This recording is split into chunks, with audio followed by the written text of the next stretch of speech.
तो देखिए प्रिय बंधु, मैं आप लोगों को ये बता दूं कि मैंने आप लोगों को पाठ्य निहित जो प्रश्न अंकी क्वेश्चन था वो मैंने 2.1 से लेकर के 2.5 तक करा दिया। क्लियर है। अब मैं ये आप लोगों को बताना चाहूँगा कि आज मैं एक नए टॉपिक के साथ इस लेक्चर 19 में आ रहा हूँ। ये है आपका, ध्यान रखेंगे कि ये चीज़ आप लोग को मैं जो बताने जा रहा हूँ ये है आदर्श विलयन के लिए रॉल्ट के नियम से ग्राफीय निरूपण। यानी आदर्श विलयन को रॉल्ट ने कैसे ग्राफ में निरूपण किया था उसको मैं समझा करके फिर आप लोग को लिखवा देता हूँ। क्लियर। देखिएगा मेरे बातों को ध्यान से आप लोग पहले सुने गौर से। क्वेश्चन ये रहा आप लोगों का कि यहाँ मैं लिख देता हूँ क्वेश्चन के रूप में, ऐसे मैं टॉपिक हेडलाइन डाल देता हूँ कि आदर्श विलयन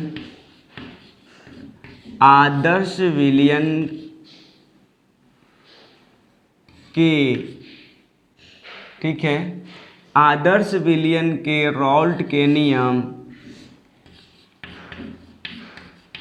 रॉल्ट के नियम से ग्राफीय निरूपण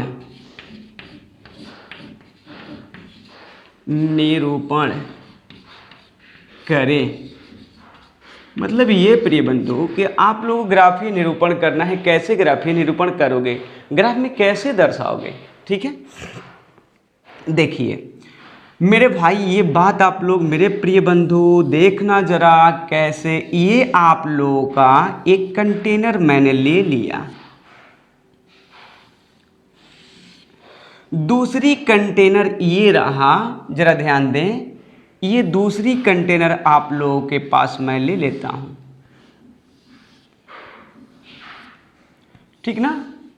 अब देखो प्रिय बंधु, इसमें मैं ऐसा करता हूं CH3OH को लेता हूं और इसमें क्या करता हूं C2H5OH को लेता हूं। आप लोगों को डेफिनेशन में लिखवाया हूं कि दोनों कंपोनेंट का प्रॉपर्टी सेम लगभग होती है, जिसके कारण ये मिलेंगे तो आदर्श विलयन का ही निर्माण करेंगे। और इनसे एक विलयन मैं तैयार करने जा रहा हूं जो कि ये एक आदर्श विलयन बनेगा। ये क्या बनाएगा प्रिय बंधु, आइडियल सॉल्यूशन। मेरे बंधु ध्यान रखना, ये इसमें कंपोनेंट ए प्रकार की कंपोनेंट है और ये मान लिया कि बी प्रकार के कंपोनेंट, बी का काम ये कर रहा है, ये ए का काम कर रहा है। तो इसमें अंतरक्रिया बल जो कार्य करेगी ए प्रकार के, यानी ए प्रकार के अणुओं के बीच जो फोर्स इंटरेक्शन फोर्स लगेगा वो ए प्रकार के अंतरक्रिया बल कहलाएगी। और इसमें जो लगेगा बी प्रकार की अंतरक्रिया बल लगेगी। क्लियर है प्रिय बंधु। ये मैं मान लेता हूं कि इसका कुछ वाष्प दाब होगा, शुद्ध अवस्था में P0A होगा और इसका शुद्ध अवस्था में वाष्प दाब क्या होगा, P0B होगा, ठीक है। कब, जब मोल फ्रैक्शन इसका XB होगा तब, और इसका मोल फ्रैक्शन XA होगा तब। बट आप लोग ये भी जानते हो कि विलयन में जब लाते हैं तो विलयन के यानी कंपोनेंट बी, अगर इसमें AB प्रकार की फोर्स काम कर रही है, इंटरेक्शन फोर्स, तो यानी AB यानी A और B दोनों अवयव इस विलयन में है ना। तो जब विलयन में दोनों अवयव हैं तो इस अवयव A का वाष्प दाब को आप PA कहते हो और अवयव B का विलयन, माफ करना, अवयव B का वाष्प दाब यहाँ लिख देता हूँ और यहाँ अवयव A का वाष्प दाब लिख देता हूँ, ठीक है, PA।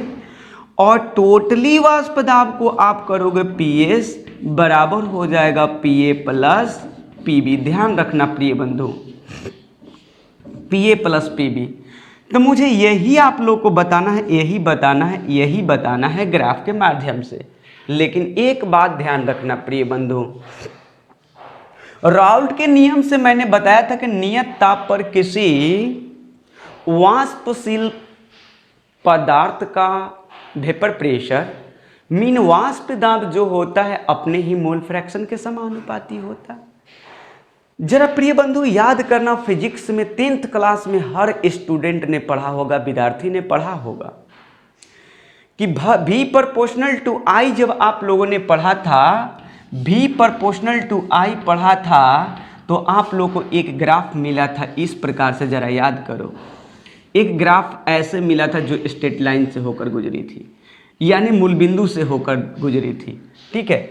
इसका तात्पर्य यह है कि जब दो कंपोनेंट यानी आपस में समानुपाती की साइन इनवर्सली प्रोपोर्शनल यानी मतलब डायरेक्टली प्रोपोर्शनल दिखाता है, तो एक सरल रेखा प्राप्त होता है जो मूल बिंदु ओरिजिन से होकर गुजरता है। क्लियर।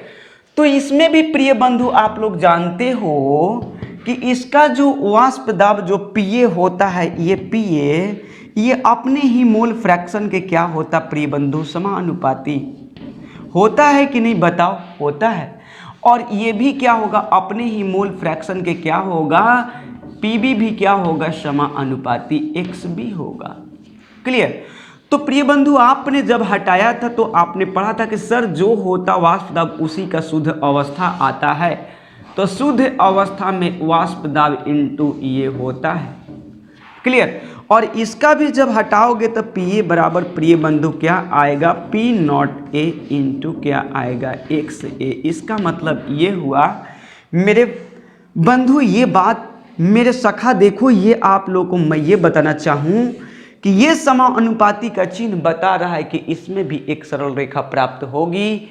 वो किसके लिए भाई, यानी वाष्पशील विलय और विलायक दोनों के लिए हम लोगों को एक सरल रेखीय यानी रेखा प्राप्त होगा जो मूल बिंदु से होकर गुजरेगा। अब देखिए यहां मैं बताना चाहूंगा, यहां देखिए प्रिय बंधु, मोल फ्रैक्शन जब बढ़ेगा तो वाष्प दाब बढ़ेगा, अब मोल फ्रैक्शन घटेगा तो वाष्प दाब घटेगा। इस बात पर जरूर गौर करना, यही तो काम आने वाला है।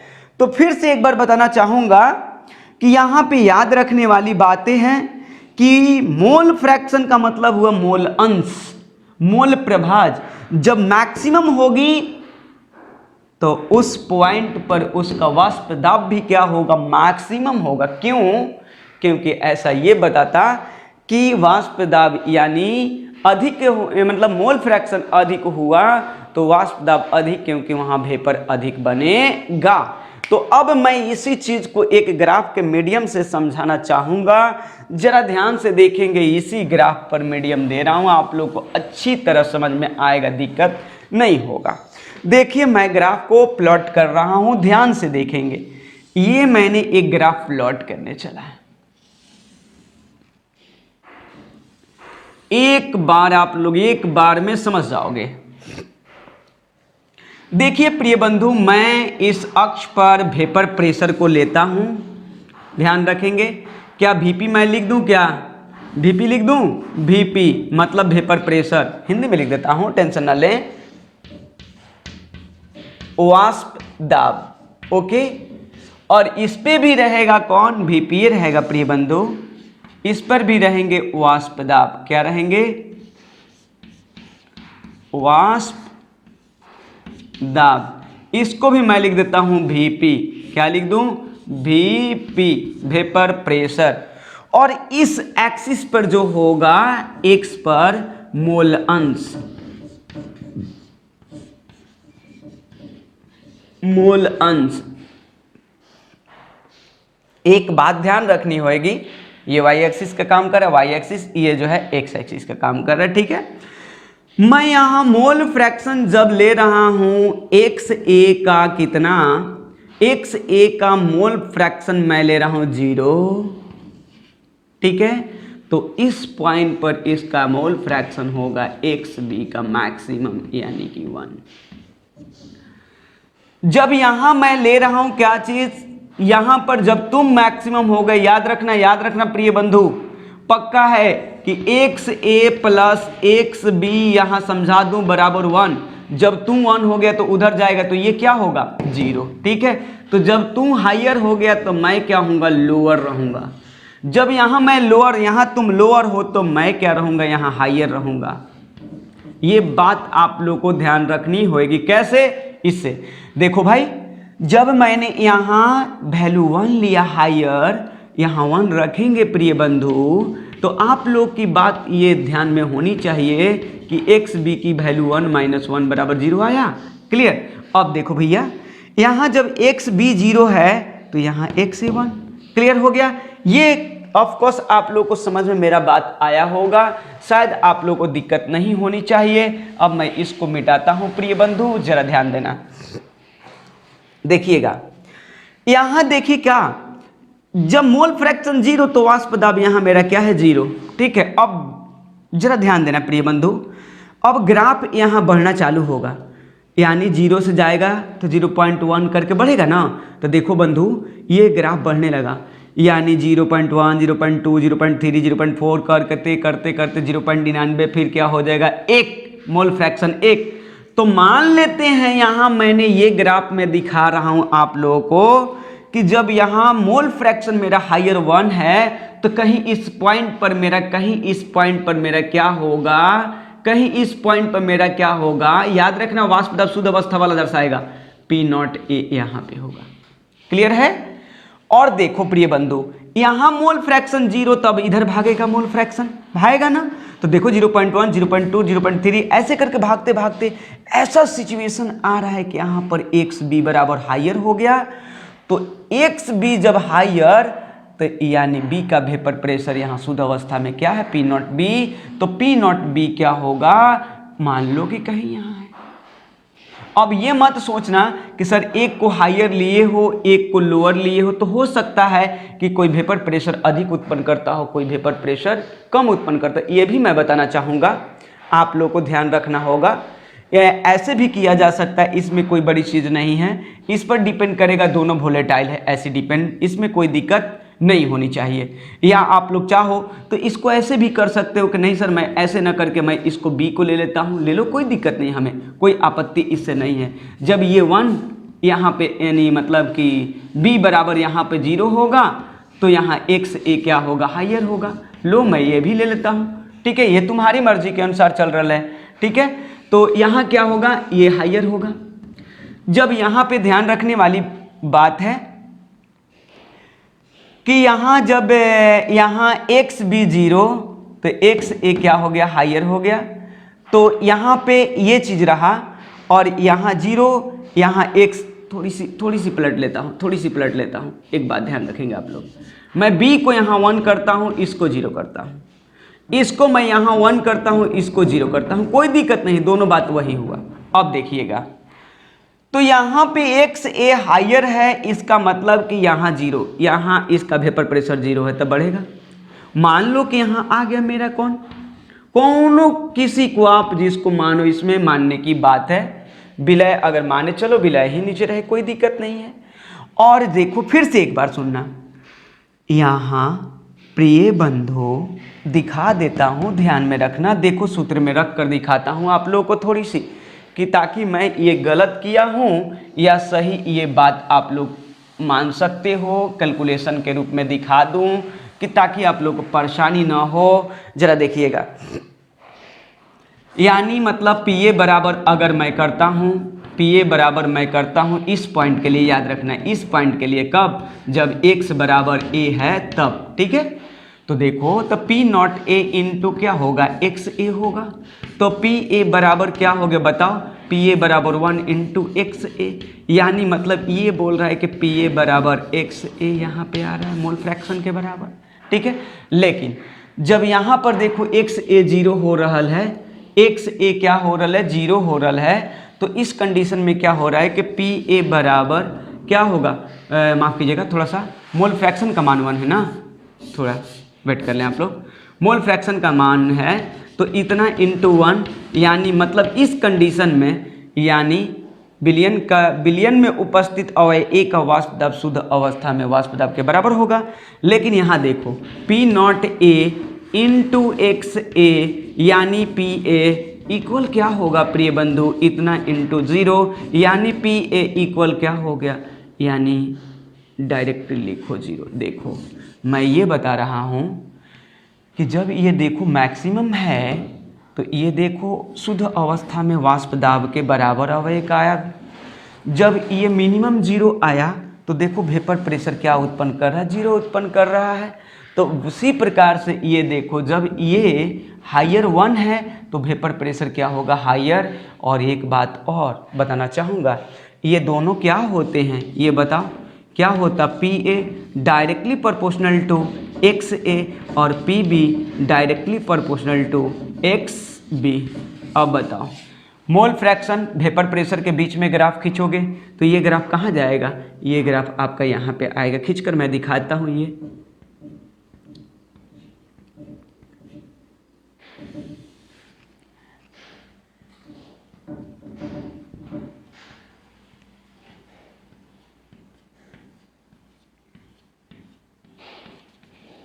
देखिए ये ग्राफ आपका मिल गया एक।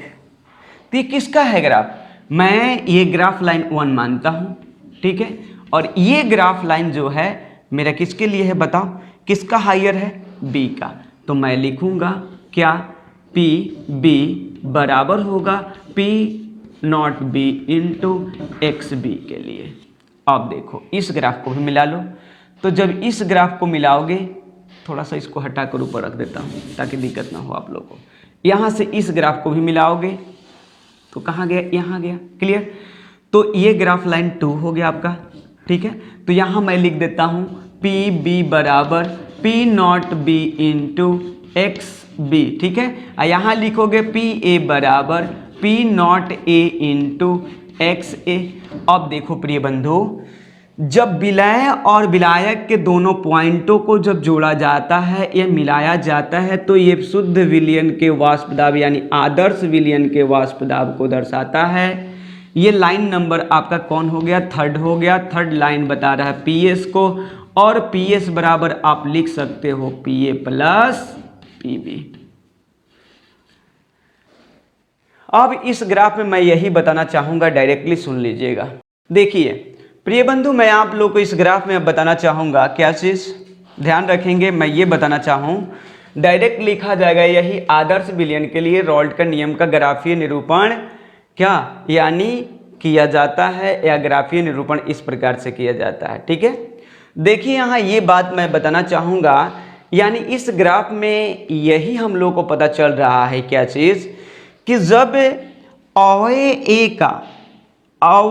A का मोल फ्रैक्शन अधिकतम हो रहा है तो उसका वेपर प्रेशर भी क्या हो रहा है, अधिकतम हो रहा है।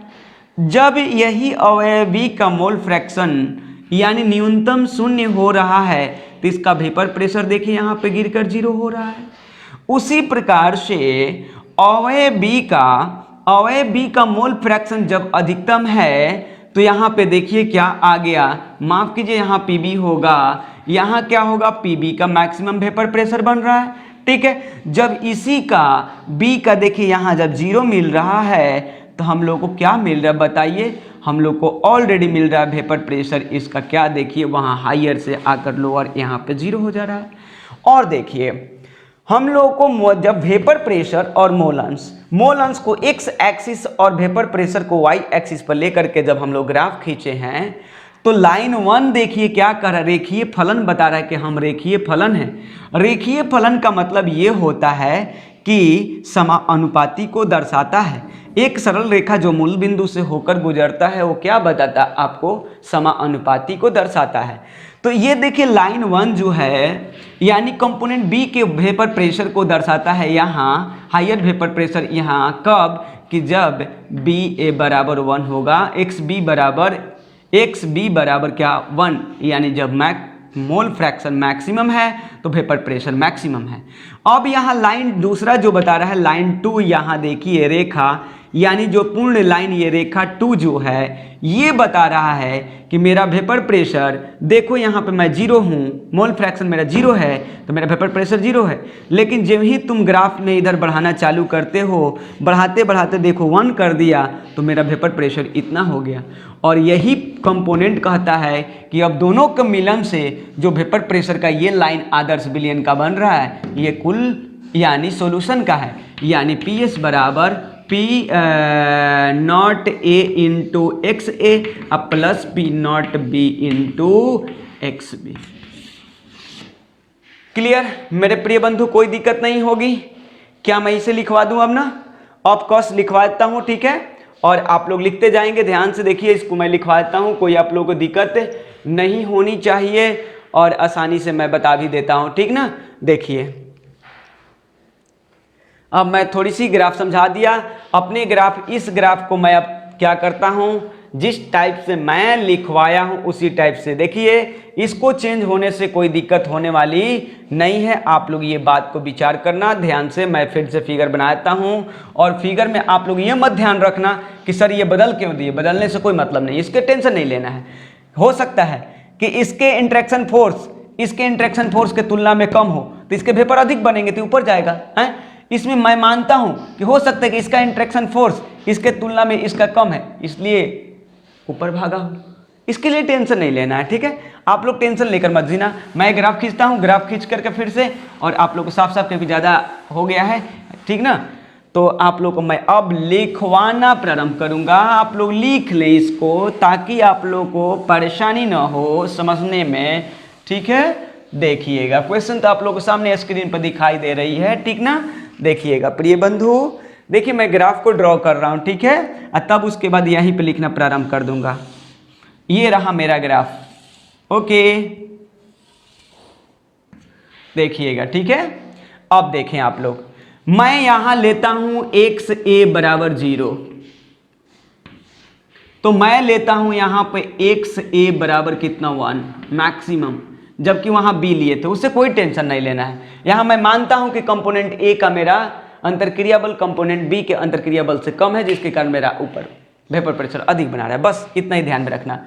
अब देखो प्रिय बंधु, जब यहां 0 तो बी क्या होगा, बी हायर आएगा, बी कितना आएगा, हायर। यही सबसे बड़ी मुद्दा होनी चाहिए। जब तू 0 तो हम 1, जब तू 1 तो हम क्या रहेंगे यहाँ पे ऑलरेडी 0, यही बात ध्यान रखनी होगी। ये होगा मोल अंश, मोल अंश या मोल प्रभाज, क्लियर।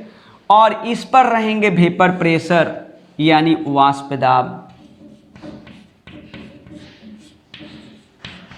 वाष्प दाब Vp, ये भी रहेगा वाष्प दाब, वाष्प दाब, इसको भी कहते हो Vp वेपर प्रेशर, क्लियर है। अब देखिए ग्राफ में मेरा हायर, देखिए यहां से 0 चल रहा हूं, 0 से डंडा लेकर तैयार कर रहा हूं, देखो थोड़ा सा उठा, इससे ऊपर, इससे उस, अरे बस मोबाइल नेटवर्क टावर देखते जाना, लास्ट में कितना ऊपर जाता है 5 ना। तो जस्ट लाइक अ फॉर्म, वही समझो ना कि यहाँ पे उसकी छोटी वाली टावर है सबसे, और उसके बाद जब ही बढ़ा बढ़ा बढ़ा नेटवर्क फुल हुई तो यहाँ पे आगे, यहाँ पे हायर चला गया, हायर पहुँचा दिए, ठीक है। तो मैं यहाँ से खींचता हूँ, देखता हूँ कहाँ जाता है।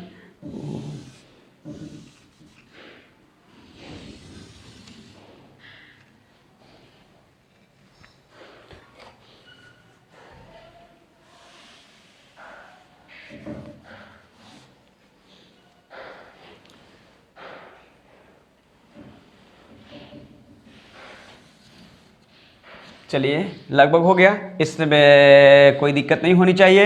तो ये मैं रेखा दे रहा हूँ, रेखा फर्स्ट, लाइन 1 जो क्या है कंपोनेंट ए के लिए, देखना ध्यान रखना 0 है यहाँ पे वेपर प्रेशर किसका, यानी मोल अंश 0 तो वेपर प्रेशर 0, ठीक है।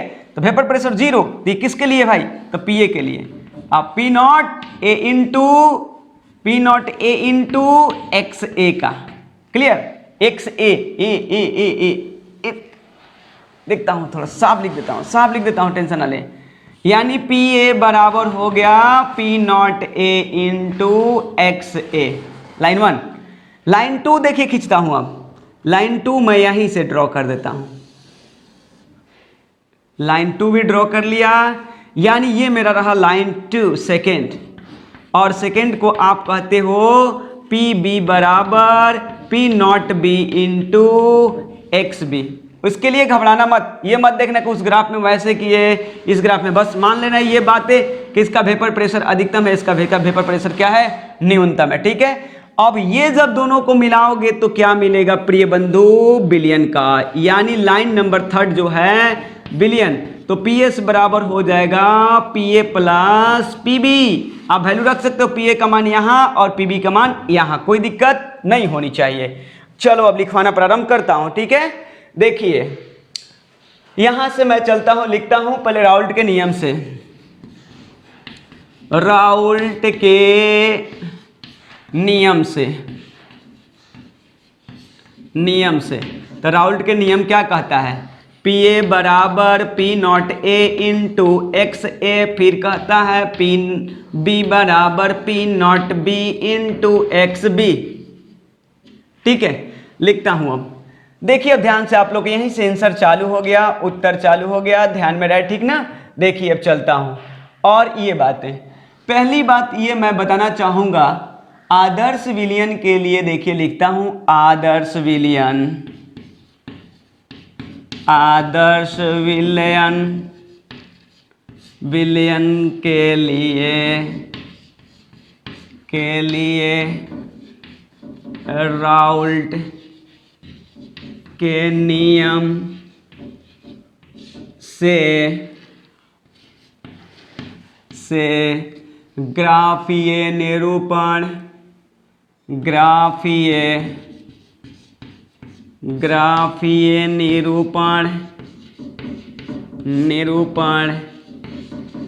किया जाता है। इसके बाद आगे लिखा जाएगा मुन्ना, ये बातें हम लोग लिखेंगे, जिसका तात्पर्य यह है कि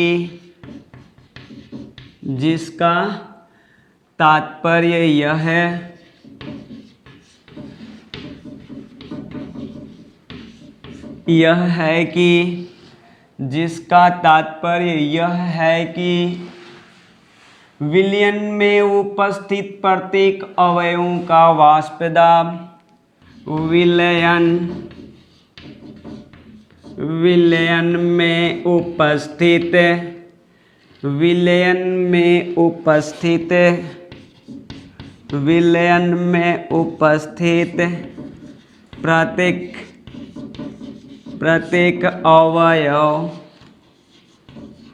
प्रत्येक अवयवों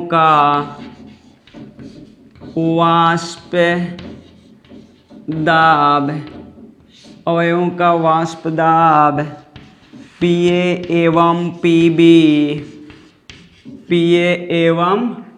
PB उसके मोल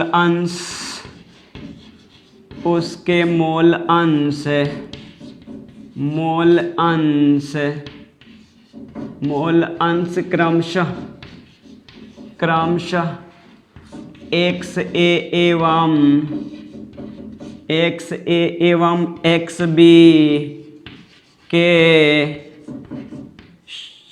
समानुपाती होता है, जिसके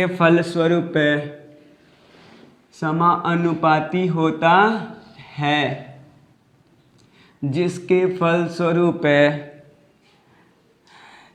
चाहे ये लिख देते हैं समानुपाती होता है, अर्थात कह सकते हैं, अर्थात वाष्प दाब, ठीक है, मोल अंश के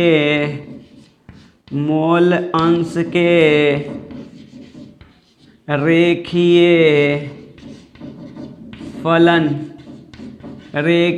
फलन होते हैं। अब मैं लिखता हूं इस बात को, इस विवरण को लिखता हूं, ध्यान दीजिएगा। इतना तो शायद मेरे ख्याल से आप लोगों को समझ में आया होगा, क्या मैं लिखवा दिया। यही रेखीय फलन का मतलब यही प्रिय बंधु, कि जो ये स्ट्रेट लाइन गुजर रहा है यही रेखीय फलन होता, यही बात कह रहा है आप लोगों से, ठीक है। आगे मैं अब ये आप लोगों को भी लिखवा दूं, क्या चीज़, कि इस ग्राफ में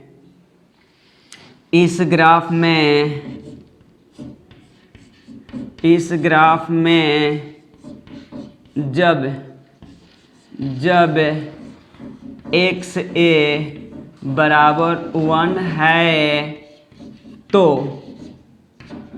तो यानी क्या, देखिए जब कंपोनेंट ए का मोल फ्रैक्शन एक से बराबर 1 है तो क्या है, ये बात आप लोग को ध्यान रखनी होगी। तो अवयव ए का वाष्प दाब, तो अवयव ए का वाष्प दाब अवयव ए का वाष्प दाब अधिकतम तथा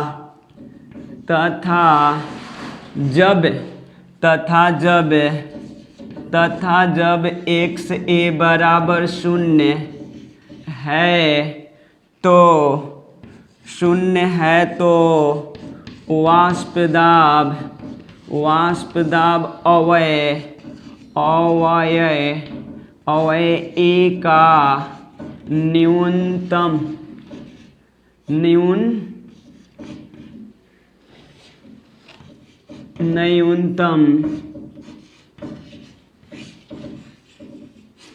है।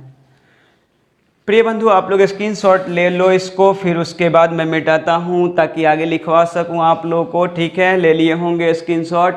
ठीक है, मिटा देता हूँ। देखिए उसके बाद में मैं वहाँ से लिखवा रहा, वही बात लिखवाया। देखिए कि जब एक्स ए अधिकतम, तो कंपोनेंट ए का क्या चीज़ वहाँ पे नहीं लिखा हूँ, यानी कि ये पी नॉट ए यानी वेपर प्रेशर अधिकतम। और जब यहाँ देखिए, यहाँ जब ए क्या है 0, तो पी नॉट ए यहाँ क्या है 0। यहाँ देखिए अब पी यानी एक्स बी मैक्सिमम, तो इसका वेपर प्रेशर अपने ही कंपोनेंट के लिए इतना गया, जबकि यहाँ 0 है। तो देखिए ग्राफ में 0 गिर रहा है कि नहीं, यानी हायर से लोअर। ठीक है, शिखर की चोटी से नीचे आ रहे हो। ठीक है, यहाँ देखो यानी पाद से कहाँ जा रहे हो, शिखर की चोटी पर चढ़ रहे हो। ठीक है, तो यहाँ सबसे न्यूनतम वेपर प्रेशर, यहाँ सबसे अधिकतम, कंपोनेंट ए के लिए बात कर रहा है। ठीक है, क्योंकि मोल फ्रैक्शन जब 0 हुआ तो वेपर प्रेशर 0 होगा, मोल फ्रैक्शन अधिकतम हुआ तो वेपर प्रेशर अधिकतम होगा। यहाँ देखो वेपर प्रेशर 0 तो मोल फ्रैक्शन भी मोल फ्रैक्शन 0, तो इसका देखो वेपर प्रेशर 0, क्योंकि मूल बिंदु पा गया है। और यहाँ अधिकतम, तो यहाँ क्या होगा अधिकतम। मिटाता हूँ, आगे देखिएगा।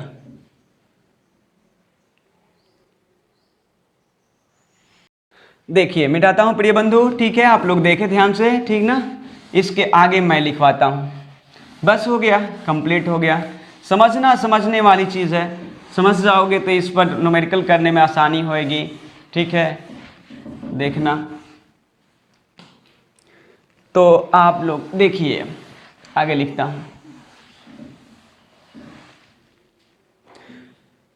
तो आप देखेंगे, अब ये बात मैं यही बात लिख रहा हूँ, इसी प्रकार सिमिलरली करके, इसी प्रकार अवयव वी का मोल अंश एक्स बी बराबर 1 पर इसका वाष्प दाब अधिकतम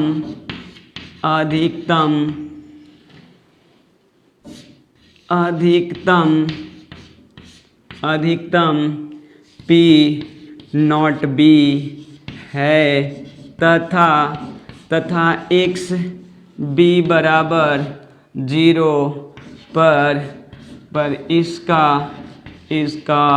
वाष्प दाब न्यूनतम है। ठीक ना, यही तो ग्राफ में सब लिखवाया गया। अब इस बात को मैं लिखूंगा कि अतः है। अब क्या, अब ग्राफ में स्पष्टता क्या दे रहा है, यही बात बताना है ना। तो अब क्या बता रहा है, ये बातें आप लोगों को बस बताना है। अतः इस ग्राफ में अतः इस ग्राफ में रेखा 1 यानी 1, रेखा 1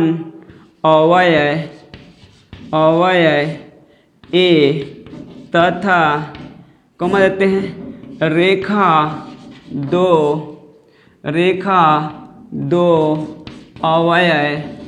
अवयव बी तथा बी का लिख देता हूँ अवयव ए का अवयव बी का एवं रेखा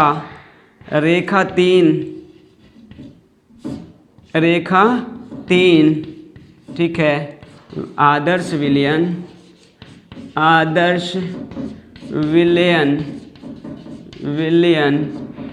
के वाष्प दाब को